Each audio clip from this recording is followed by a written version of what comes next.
बीते दिन नेपाल के काठमांडू में राजशाही बहाल करने को लेकर कई प्रदर्शनकारी सड़कों पर प्रदर्शन कर रहे थे। जिस वक्त ये प्रदर्शन जो है काफ़ी हिंसक हो गया, इसमें कुछ लोगों की जान जाने की खबर है और क्यों कुछ भी जानकारी हमारे सामने आ रही है। उसके बाद इलाके में कर्फ्यू लगाया गया था। स्थिति बहुत अच्छी नहीं थी क्योंकि इन प्रदर्शनकारियों के विरोध में भी कुछ लोग थे।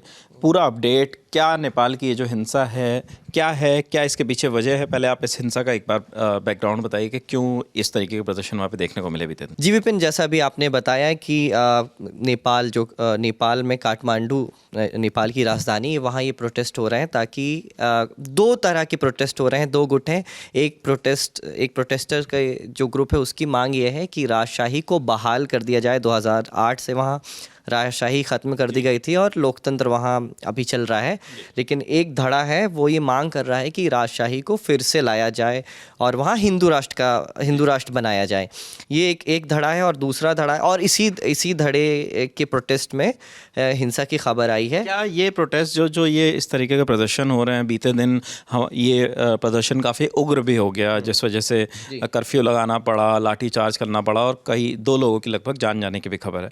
क्या ये प्रोटेस्ट बीते कई दिनों से चल रहा था नेपाल में? नहीं, ये कल ही प्रोटेस्ट हिंसक हुए हैं। 28 तारीख को फ्राइडे के दिन ये एक इलाका है वहाँ पे, बनेश्वर नाम का, काठमांडू में ही है, तो वहाँ पे प्रोटेस्ट चल रहे थे। तो लोगों ने वहाँ पे आगजनी की और एक प्रोटेस्टर का नाम भी जिसका जिक्र हम आगे करेंगे, और कौन लोग हैं इसके पीछे इसका जिक्र हम आगे भी करेंगे। तो वहाँ पे प्रोटेस्ट थोड़े हिंसक हो गए थे और फिर उसके काउंटर में नेपाल के जो डेमोक्रेटिक पार्टियाँ हैं, नेपाल की ज़्यादातर कम्युनिस्ट पार्टी जो वहाँ की हैं, वो उसके काउंटर में प्रोटेस्ट कर रही थी कि नहीं, हम हिंदू राष्ट्र नहीं बनाएंगे, राजशाही वापस नहीं लाएंगे और जो लोकतंत्र चल रहा है नेपाल में वही चलता रहेगा। तो 4-5 बड़ी पार्टी जिनका नाम मैं बता देता हूँ: CPN Maoist centre, CPN unified socialist, Nepal socialist party, Mahendra Rao Yadav गुट है जो उनका वो है।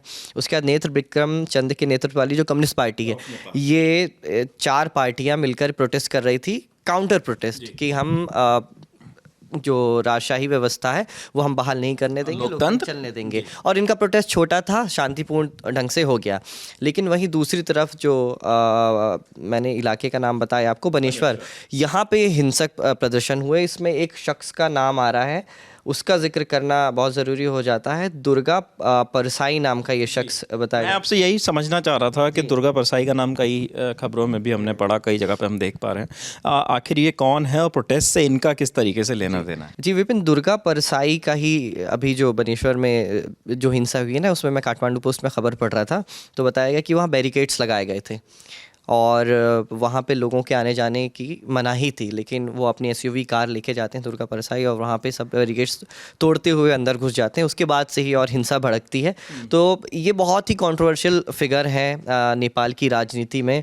इनको अभी तो राइट विंग एक पॉलिटिशियन माना जा रहा है, लेकिन इनकी शुरुआत ऐसे होती है कि ये तस्वीर हम लगा भी देंगे अपने दर्शकों के लिए। 2017 में ये तस्वीर वायरल होती है जिसमें नेपाल की 2 पूर्व प्रधानमंत्री पुष्पकमल दहल प्रचंड और KP शर्मा ओली, इन दोनों के साथ वो डिनर करते हैं और क्लेम करते हैं कि ये मेरे घर आए थे और हमने मीटिंग की कि भविष्य कैसा होगा नेपाल की राजनीति का, और एक गठबंधन बनाने की भी बात हुई। इस तरीके के उन्होंने क्लेम किए थे। तो 2017 में जब ये तस्वीर वायरल हुई थी तो उनका एक रुतबा बढ़ा था नेपाल की पॉलिटिक्स में।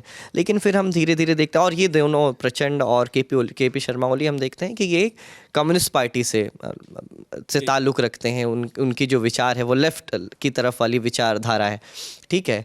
और लेकिन फिर अभी जब हम दुर्गा परसाई का नाम सर्च करते हैं या उनके बारे में पढ़ते हैं तो उनको एक राइट विंग पॉलिटिशियन की तरह प्रेजेंट किया जा रहा है।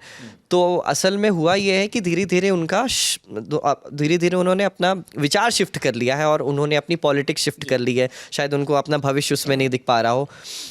तो मैंने शुरू में इसका जिक्र भी किया कि बहुत कॉन्ट्रोवर्शियल पब्लिक बीते दिन प्रोटेस्ट में ये शामिल थे। हाँ, प्रोटेस्ट में ये शामिल थे। और इन्होंने एक BNC नाम का एक हॉस्पिटल बनाया था। क्यों कंट्रोवर्शियल फिगर है इसलिए मैं बता रहा हूँ। BNC नाम का एक हॉस्पिटल बनाया था और नेपाल की बैंक से करीब 7 बैंक से इन्होंने लोन लिए थे। उन पर आरोप लगते हैं कि उन्होंने ये चुकाए नहीं है लोन, और ये करीब भारतीय रुपए में 300 साढ़े 300 करोड़ रुपए का ये लोन बनता है। डिफॉल्टर है मतलब वहाँ पे। डिफॉल्टर, हाँ, आरोप लगते हैं उन पर। और बहुत ही कंट्रोवर्शियल बयान देने के लिए भी जाने जाते हैं। उन्होंने एक बार ये बयान दिया था कि बांग्लादेश में जो स्टूडेंट जाते हैं, नेपाली स्टूडेंट, वो मेडिकल पढ़ने जो जाते हैं, वो अपनी अच्छी पढ़ाई के लिए, ताकि उनका रिजल्ट अच्छा है, वो अपने प्रोफेसर से अवैध संबंध रखते हैं।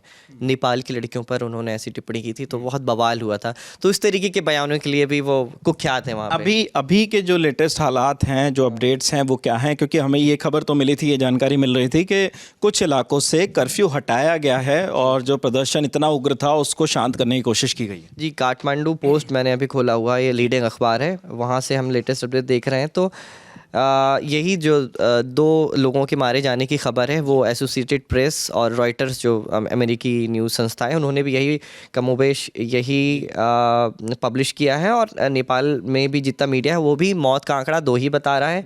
कुछ जगह लिखा गया है इंडियन मीडिया में, कुछ जगह छपा है कि करीब 100 लोगों की गिरफ्तारी हुई है जो प्रो मोनार्की प्रोटेस्टर्स हैं, उन लोगों की 100 लोगों की गिरफ्तारी हुई है। काठमांडू पोस्ट 51 बता रहा है।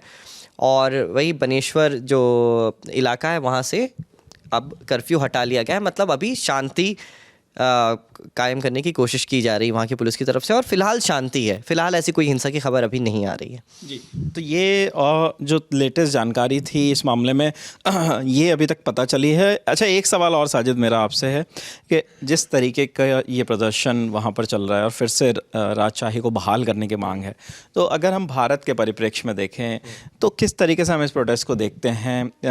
क्या इस सब चीज़ों के मायने हैं जो नेपाल में चल रहा है आज के वक्त में?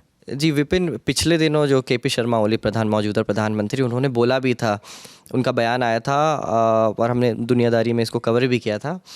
उन्होंने बोला था कि जो प्रो मोनार्की प्रोटेस्ट हैं उसमें भारत समर्थन दे रहा है लोगों को कि वो हिंदू राष्ट्र बनाएं और फिर से राजशाही कायम करें। तो KP शर्मा ओली ने ऐसा आरोप लगाया था, सूत्रों के हवाले से वो रिपोर्ट साझा की गई थी, और ये कहा गया था कि KP शर्मा ओली संसद में भी इसके बारे में बुधवार के दिन भाषण देने वाले हैं, लेकिन वो उन्होंने ऐसा कुछ भाषण दिया तो नहीं।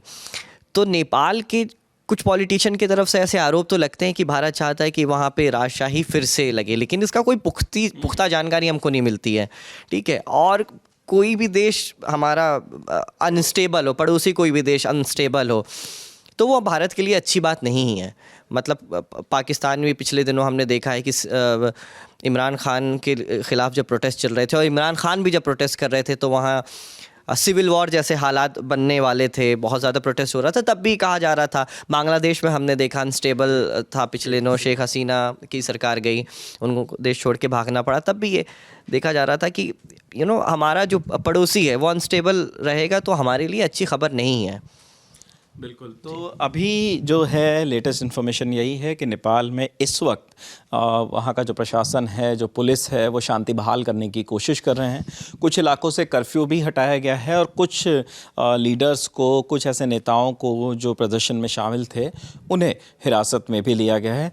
ये तमाम जानकारी नेपाल के काठमांडू से हमारे सामने आ रही है। आगे जो भी इस मामले में नए अपडेट्स होंगे वो भी आपको लल्लन टॉप पर मिलेंगे। हमारे साथ ही साजिद, जिन्होंने तमाम जानकारी आपको दी। देखते रहिए दी लल्लन टॉप। शुक्रिया।